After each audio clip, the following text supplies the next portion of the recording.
It doesn't matter how fast your bike is, someone's out there building something faster. The 990 Super Duke was a monster of a naked bike when it launched, but over the years it did start looking a bit long in the tooth next to the Aprilia, the Triumph, the Kawasaki, the EBR, and most certainly the mighty BMW. It was clearly time for an overhaul, but not just any overhaul.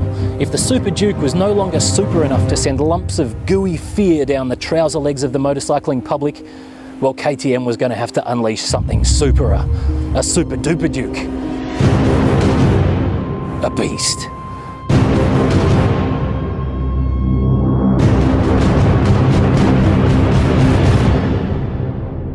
1,000 cc's of roaring V-twin bicep became 1,301. 120 horsepower became a monstrous 177. A bike that was already known for its torquey engine got nearly 50% more torque. The weight penalty for this upgrade? Just 3 kilos. That's what, 2 big dumps for a Super Duke rider? I'm not gonna lie to you, this bike scares me. The 990 made 100 Newton meters of torque. The 1290 makes that from 2,500 RPM upwards. And then there's the gearing. Even though this thing makes 180 horsepower, first gear only takes you up to about 85 k's an hour. That's not an accident. This thing's a widowmaker. I don't want any widows. But it's time to man up and ride this thing.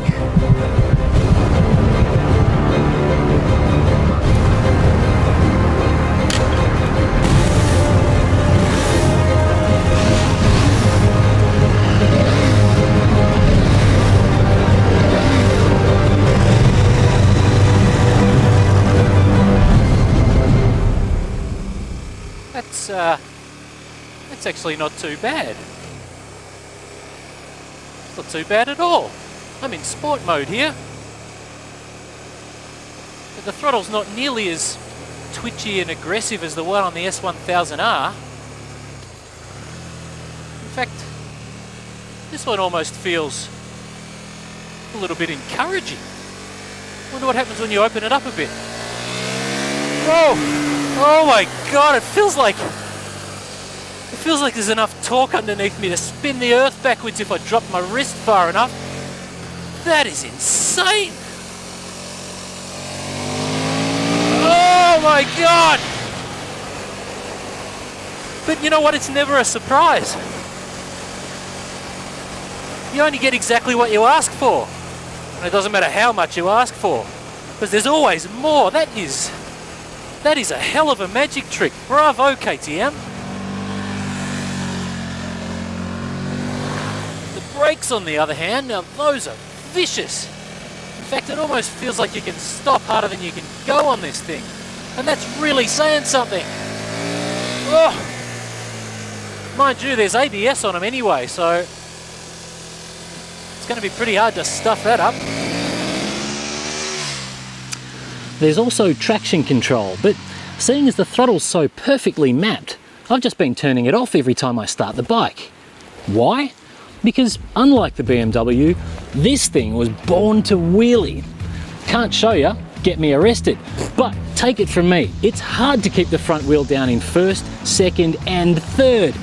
Fourth takes a bit of effort, but it happens. I'm not man enough to try it in fifth, but I wouldn't be surprised if some of you galoots are. It's incredible just how user-friendly this thing is, considering it's about the wildest thing on the road. It commutes, it's fine in the wet. I've been riding this thing in all sorts of conditions, and it's always got my back. It handles the tight stuff really well. This awesome WP suspension feels just about as good as Öhlins over the bumps. And then you hit some sweepers and it goes absolutely berserk. It's super comfy, and it gets good fuel consumption. You remember the old 990 Super Duke? That thing was flashing the reserve light at about 130 k's if you rode it hard. On the 1290, I'm getting about 280 k's to a tank, which is brilliant. It's also pretty convenient because that's about how long your back tyre's going to last anyway. Is it perfect? No. Here's my list of complaints. The foot pegs are slippery.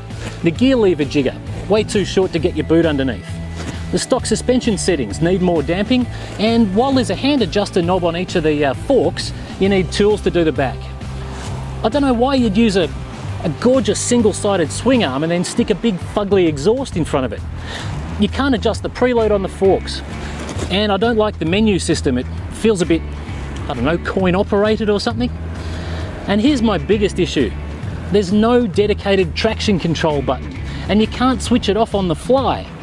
The fact that you have to stop and pull over and fart about in the menus for about 20 seconds anytime you want to pull a wheelie, on this bike, that is unforgivable.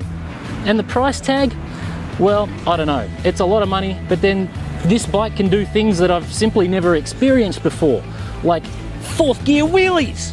This is one of the greatest engines ever built. I have to say you're getting your money's worth.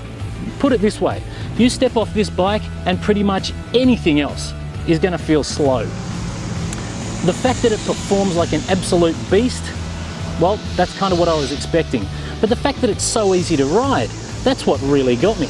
I'm just surprised and really impressed. This is one hell of a motorbike. But the price tag should include half a dozen spare driver's licenses, because believe me, you're gonna need them.